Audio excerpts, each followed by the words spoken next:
Le billet politique, Frédéric Seyss, après l'incendie de Chanteloup-les-Vignes, débat sémantique au sein de la classe politique. Oui, en politique, il est des mots, des expressions qui sont entrés dans le langage courant, tellement courant qu'on ne les remarque même plus. Par exemple, j'assume ou je prends mes responsabilités ou encore l'horripilant, pardon de vous le dire, on l'entend dans tous les discours politiques. Il y a d'autres sujets en revanche où le vocabulaire semble moins assuré, moins automatique, plus changeant.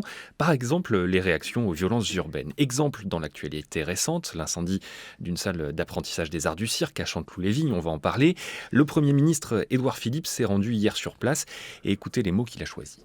Un message de solidarité vis-à-vis de toute la population de cette ville et des villes avoisinantes, mais aussi un message de fermeté à l'égard de la petite bande, car je crois qu'en vérité il s'agit d'une petite bande d'imbéciles et d'irresponsables qui pensent que tout casser est une façon de faire avancer les choses. Imbécile et irresponsable. Alors ces mots ont suscité l'indignation à droite. Ce ne sont pas des imbéciles irresponsables, ce sont des criminels, a tonné Bruno Retailleau, chef des sénateurs LR. Virginie Calmels, ex numéro 2 du Parti Les Républicains, accuse le Premier ministre de jouer les autruches et de manier les euphémismes.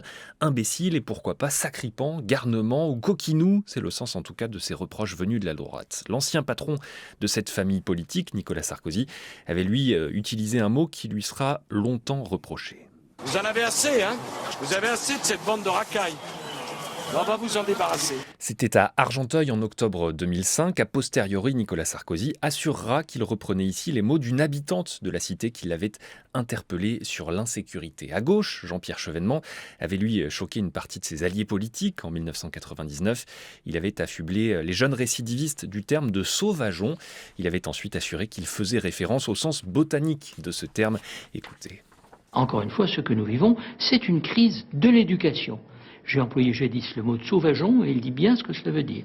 Ce sont des arbres non greffés, des enfants qui n'ont pas eu, de la part de leur famille ou des institutions, les éléments d'éducation qui sont nécessaires. Jean-Pierre Chevènement sur France 2 en 2005. Aucun vocabulaire évident ne se dégage. D'ailleurs, les titres de presse qui expliquent que, je cite, 30 jeunes ont caillassé les forces de l'ordre sont eux-mêmes assez équivoques, comme si l'année de naissance était un facteur explicatif, déterminant, automatique dans la pratique de la projection du caillou. Que nous dit ce casse-tête sémantique ? Ce qui se conçoit bien s'énonce clairement, selon Boileau. Et ici, l'énonciation peine à faire consensus. Pourquoi ? Il y a en vrac la nécessité de mettre des mots sur l'indignation collective quand on est politique, tout en prenant garde à ne pas paraître englober tout un quartier sous ces mots. C'est pour cela que le plus souvent, les expressions publiques, politiques, visent à montrer une colère raisonnable. Pardon pour cet oxymore. Dans un tout autre registre politico-médiatique, encore plus ambigu, est l'expression « jeune de banlieue », expression qui sonne très années 2000 désormais. Jeune de banlieue, deux notions assez imprécises. À quel âge est-on jeune ? À quel âge ne l'est-on plus ?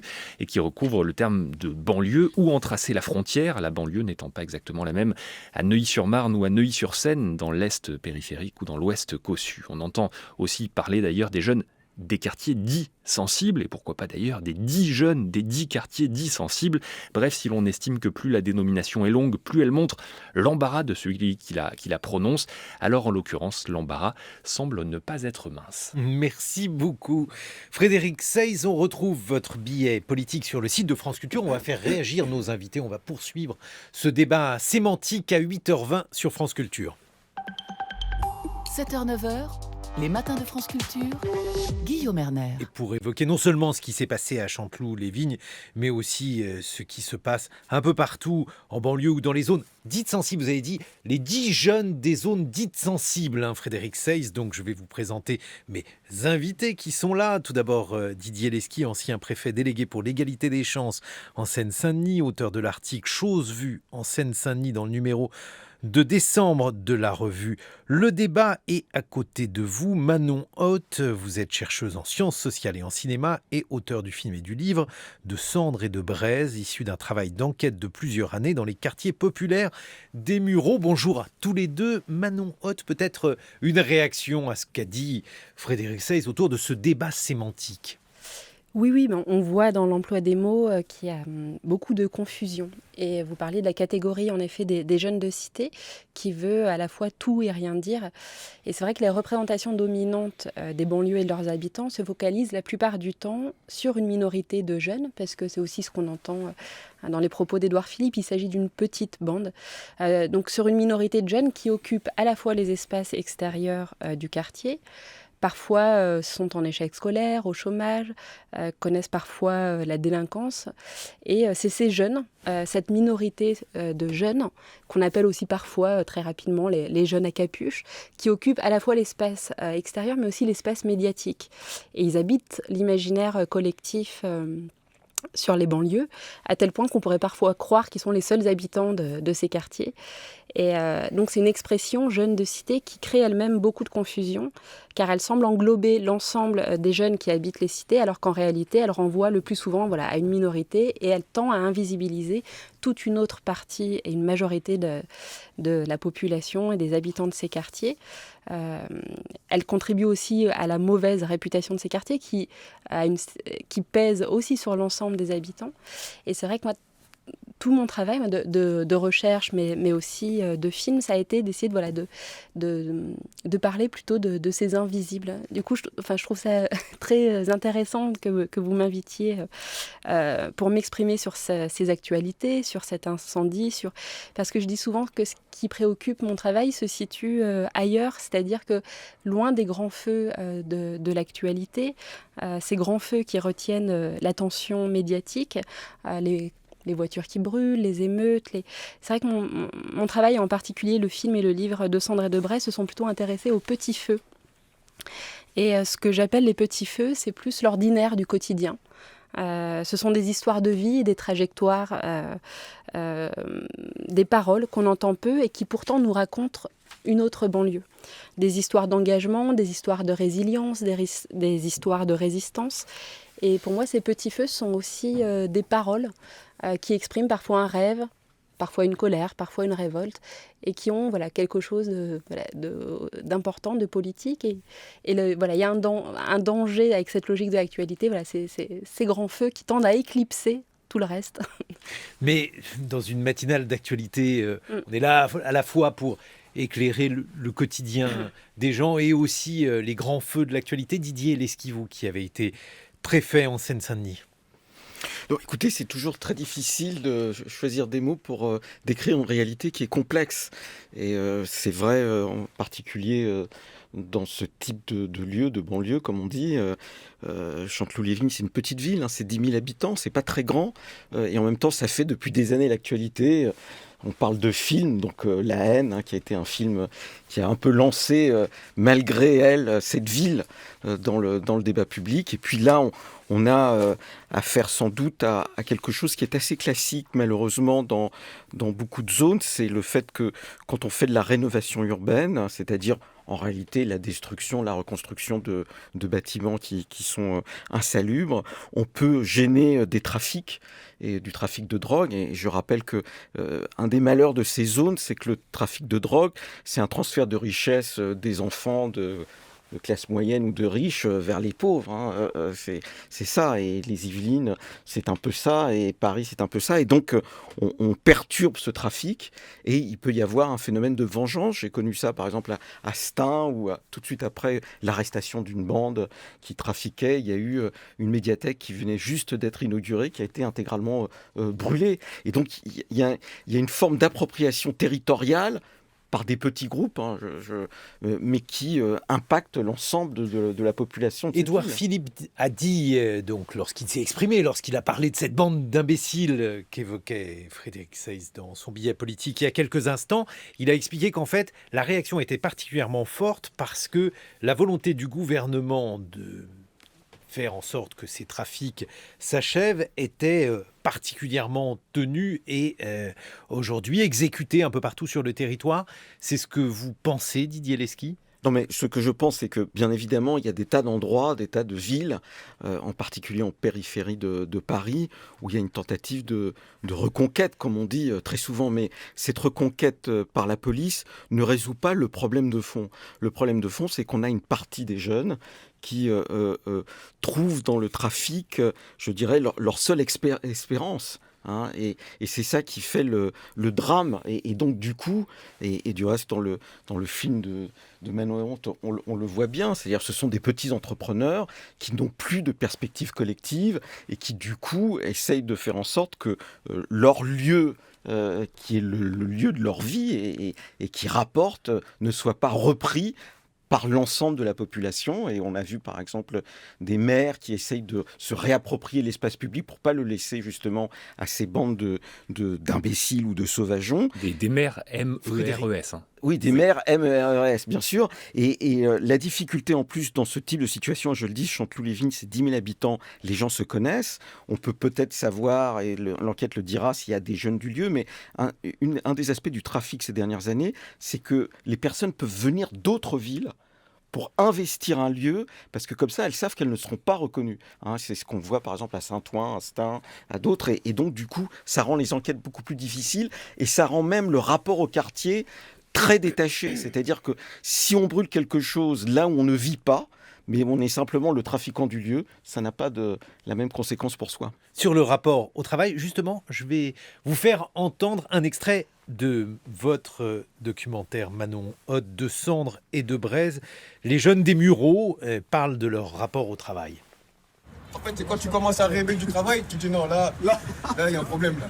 Et là, tu te révoltes pas. Tu commences à rager. Tu te dis, en même temps, tu vois le courage de nos parents. Tu vois. Ouais, exact. Tu dis, regarde, nos parents, ils ont travaillé ici pendant je sais pas combien de piges. Et voilà, ils ont tout ça pour nous mettre.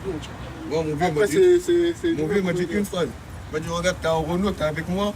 Toi, t'es né ici, t'es à l'école et tout. Moi, je suis là, j'ai pas été à l'école, je parle même pas un mot français, on travaille dans le même endroit. Est-ce que tu trouves ça normal?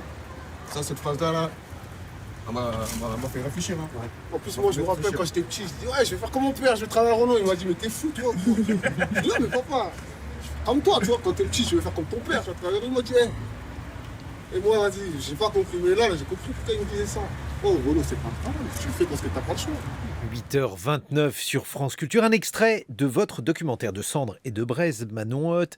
Ce documentaire, il a été tourné aux Mureaux. Les Mureaux, par rapport à Chanteloup-les-Vignes, si l'on devait comparer ces deux lieux, parce que, bien évidemment, il y a un problème sémantique. On dit, voilà, ce sont des zones dites sensibles, les banlieues, bref.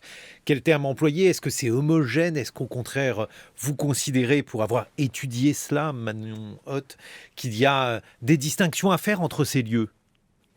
Oui, mais chaque ville, chaque commune, chaque quartier a son histoire. C'est bien sûr à chaque fois une histoire singulière, mais il y a aussi des processus historiques qu'on retrouve. Et l'histoire, moi, des quartiers des Mureaux m'a beaucoup intéressée parce qu'elle était singulière, mais emblématique à la fois. Et c'est l'histoire aussi de la vallée de la Seine. Chanteloup-les-Vignes se retrouve aussi dans cette vallée de la Seine, qui a une histoire industrielle très forte, une histoire ouvrière, donc très forte, puisque c'est une vallée qui s'est développée avec l'industrie automobile. Donc on avait Talbot à Poissy, Peugeot Citroën aujourd'hui, et Flins, Renault Flins, juste à côté des Mureaux. Donc les quartiers des Mureaux, une grande partie de ces quartiers, puisque le premier quartier construit s'appelait la Cité Renault, ont été construits donc, dans les années 60 pour loger les ouvriers de Flins. À Poissy, on a construit des grands ensembles pour loger les ouvriers de Talbot. Et à Chanteloup, certains des habitants étaient aussi des ouvriers de l'industrie automobile. Donc c'est des quartiers qui sont marqués par cette histoire industrielle. C'est des usines Talbot et Flins Renault qui ont compté dans les années 70 plus de 20 000 ouvriers qui aujourd'hui n'en comptent souvent pas plus de 5 000. Enfin, entre 4 et 5 000 à Flins, je crois qu'on est pas loin du côté de PSA. Donc c'est aussi un territoire qui est marqué par cette désindustrialisation. Les conflits d'ailleurs de Talbot et les licenciements du début des années 80 ont été extrêmement violents. Je sais qu'un certain nombre de pères de famille, je crois plus de 80 qui habitaient à Chanteloup, qui étaient ouvriers à Talbot, ont fait partie des licenciés de cette vague de licenciements du début des années 80. Donc il y a une histoire effectivement qu'il faut comprendre et revisiter pour comprendre ce qui se passe aujourd'hui. Et je voudrais aussi préciser que dans les paroles qu'on a entendues là dans le film de Sandra de Bresse, c'est pour moi des paroles de jeunes qui sont aussi très conscients, très intéressés, qui portent un regard sur la société, le monde dans lequel ils vivent, sur ces questions du travail, des mutations du travail. Et c'est pas le film de Sandra de Bresse ne montre pas des trafics, il ne s'intéresse pas. C'est un film qui va plutôt à la rencontre de personnes qui s'engagent, qui réfléchissent sur la société dans laquelle ils vivent. C'est-à-dire qu'en fait, vous avez décidé de vous occuper de la part invisibilisée de ces quartiers Manon Hott, qui est celle qui n'a rien de spectaculaire et qui n'intéresse généralement pas les médias, puisque on est là dans les tranches d'actualité pour s'occuper des trains effectivement qui n'arrivent pas à l'heure. Oui, voilà. Non, disons que j'ai essayé de faire un travail à la fois de recherche et de le film, c'est aussi un travail de création qui essaie effectivement de porter un autre regard, de se déplacer, d'aller à la rencontre d'histoires de vie qu'on entend peu, de paroles qu'on entend peu, et puis aussi d'historiciser le regard, de retisser ces liens, parce que de retisser ces liens entre le monde de l'usine et celui de ces quartiers, entre différentes générations, et de repenser la question sociale, parce que c'est quelque chose qu'on ne dit pas assez. Et c'est vrai que dans les représentations dominantes comme ça de ces quartiers, il y a eu une sorte de dépolitisation du regard, c'est-à-dire que de plus en plus, on a regardé ces quartiers comme des quartiers sans histoire, déconnectés donc de l'histoire sociale. Il y a eu une territorialisation des problèmes, aussi une ethnicisation des problèmes. Moi, tout mon travail, ça a été d'essayer de repenser la question sociale, la question du travail, des mutations du travail. Didier Lesky, votre réaction par rapport à cela, y a-t-il donc une évolution de ces quartiers? Alors, les deux discours ne sont pas d'ailleurs inconciliables, parce que quand vous dites, Manon Hott, qu'il y a eu dans ces lieux une histoire sociale, que cette histoire sociale, elle s'est en quelque sorte achevée avec la fermeture de ces usines, Didier Lesky, lorsqu'on songe à ces jeunes et à la manière dont ils vivent, est-ce qu'il y a véritablement un facteur explicatif dans le trafic de drogue? Est-ce que c'est cela? Non, mais il y a un facteur explicatif dans la décomposition, d'une certaine manière, du tissu social, parce que les lieux, ça porte aussi la mémoire des luttes, et Renaud Flin, c'est par exemple le lieu d'un des morts de mai 68, qui s'appelait Gilles Totin, qui était un lycéen, et qui c'est un des moments où on a essayé de penser la jonction entre les mouvements étudiants et le mouvement ouvrier. Et on voit bien à quel point ce que vous appelez la dépolitisation, c'est l'effondrement du mouvement ouvrier, c'est-à-dire cette capacité à englober les personnes qui arrivent là dans une espérance collective qui les amenait à essayer pas simplement de lutter, mais d'essayer de vaincre, puisque le début du film de Manon Hott commence par des extraits d'un film qui s'appelait « Oser lutter, oser vaincre », justement, et qui essayait de porter cette espérance de lutte et de transformation de la société. Et on voit que cette dépolitisation, elle amène en gros à un rêve individuel éclaté dans une situation, je dirais, où on n'a plus de travail, où on dévalorise l'idée même du collectif. Et c'est ça qui pèse bien souvent sur ces quartiers, c'est la fin, d'une certaine manière, l'effacement des militants au profit d'autre chose, parfois des prédicateurs, puisque Chanteloup, c'est aussi le lieu de Babylou. Babylou, il faut rappeler cette crèche. Voilà, cette crèche qui a été un des moments du débat sur le rapport à la religiosité dans l'espace public ou dans l'espace de travail, avec cette personne qui arrive du jour au lendemain voilée et qui se heurte justement à une ancienne militante qui venait d'Amérique latine et qui avait ouvert ce service pour ceux qui travaillaient comme crèche un peu ouverte à tout le monde. Didier Lesky, vous qui avez été préfet en Seine-Saint-Denis, est-ce qu'aujourd'hui, ce à quoi on a assisté à Chanteloup-les-Vignes, mais qui a également été observé ailleurs, il y a eu des violences à Béziers, est-ce que c'est le signe d'une anomie, c'est-à-dire d'une société complètement désagrégée? Est-ce qu'au contraire, ça a un sens? Même les actions criminelles peuvent avoir des sens. Est-ce que là, il s'agit de montrer qu'il y a des territoires qui doivent être sanctuarisés au profit des délinquants, au profit du trafic de drogue? Bref, comment peut-on l'interpréter? Non, mais il y a le sens, c'est que malheureusement, les dynamiques d'organisation de ces quartiers peuvent être à un moment donné dominées par le trafic qui, en même temps, et je le redis, qui peut être la seule ressource pour une partie de ces jeunes ou de ces populations. Enfin, je veux dire, une partie minoritaire, mais ça pèse dans l'économie Mais globale. alors, pourquoi est-il aujourd'hui aussi évident d'en parler? Est-ce qu'il est par exemple impossible d'aller à l'encontre de ces trafics? Est-ce que finalement, en laissant faire ces trafics, on achète la paix sociale? Vous avez été préfet et on est un peu on ne peut pas dire qu'on laisse faire les trafics. C'est une situation compliquée. Ce trafic n'existe que parce que les perspectives autres sont devenues très faibles, hein, ou même n'apparaissent plus crédibles. On a par exemple ce phénomène de jeunes qui peuvent être encore au collège, qui vont servir de guetteurs à des trafiquants, moyennant des sommes qui sont pour nous peut-être dérisoires, mais pour eux importantes. Et du coup, on a sur le vide, je dirais, du travail, hein, et de la dignité qu'il peut procurer, on a cette émergence du trafic qui prend en otage, il faut quand même le dire. C'est-à-dire qu'il ne faut pas dire la banlieue, c'est que des trafics, mais ça prend en otage l'ensemble de la représentation, mais aussi l'ensemble de la vie d'une partie de la population. Et alors, par rapport à ça, est-ce que la politique, j'ai fait un lapsus, mais d'un autre côté, ce n'est pas un mauvais lapsus, est-ce que la politique est impuissante? Est-ce que la police est impuissante? Est-ce qu'au contraire, il y a... Non, mais la politique est impuissante. Par exemple, vous prenez la Seine-Saint-Denis, où j'ai été effectivement en poste pendant 3 ans. La Seine-Saint-Denis, c'est le département de l'Île-de-France où on crée le plus d'emplois en Île-de-France, le plus d'emplois. Hein. Et c'est en même temps le département d'Île-de-France où le taux de chômage est le plus haut. Ça veut dire que les emplois qui sont créés ne correspondent pas à une partie de la population qui n'a pas la formation nécessaire. Et on entend des jeunes qui peuvent dire, ben voilà, je ne suis pas allé à l'école ou ça ne m'a pas suffisamment formé, et donc ne peuvent pas avoir de perspective. Et on a une confrontation sociale très forte entre des zones où les gens viennent et ont des emplois, et des zones où les jeunes comprennent que les emplois qui sont là ne sont pas pour eux, et quand ils prennent le métro, Aubervilliers par exemple, une des villes les plus pauvres de France, eh bien, à 4 stations de métro, on va avoir de la richesse, et donc il y a une sorte de ressentiment social qui peut s'exercer. Manon Hoth, votre point de vue? Oui, j'aimerais réagir sur 2 points. Revenir un tout petit peu en arrière sur la question, effectivement, aussi des luttes sociales qui ont traversé ces territoires. Parce que c'est une histoire qui m'a beaucoup intéressée, cette histoire ouvrière qui est effectivement traversée par des luttes. Flins en 68, vous l'avez rappelé. Et je pense que... Donc il y a eu ce mouvement ouvrier, effectivement, très fort. Et aujourd'hui, quand on parle des quartiers populaires, on les dépeint souvent comme des déserts politiques, comme si, effectivement, il n'y avait plus de lutte, plus de collectif, plus de mobilisation.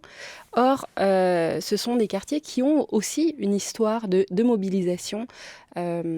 Pour donner comme ça quelques exemples, on peut penser à tous ces mouvements qui, dans les années 80, sont nés dans le sillage de la marche pour l'égalité et contre le racisme. Et notamment dans les Yvelines, à la fin des années 80, début des années 90, il y a eu des mouvements comme Résistance des banlieues.